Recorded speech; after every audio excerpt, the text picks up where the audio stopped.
وہ بہراپن جو عمر آگے بڑھنے کے ساتھ ساتھ لوگوں میں دیکھنے میں آتا ہے، اسے پریس بائیکیوسس کہتے ہیں،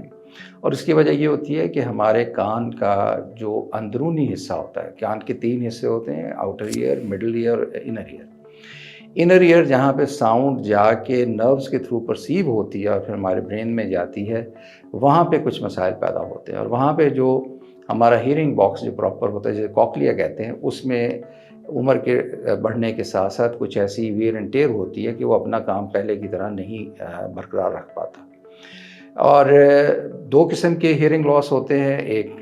کنڈکٹیو ہیئرنگ لاس ہوتا ہے، ایک سینسری نیورل، یعنی سینسری نیورل آپ جو سمجھتے ہوں گے کہ نرو کی وجہ سے ہے،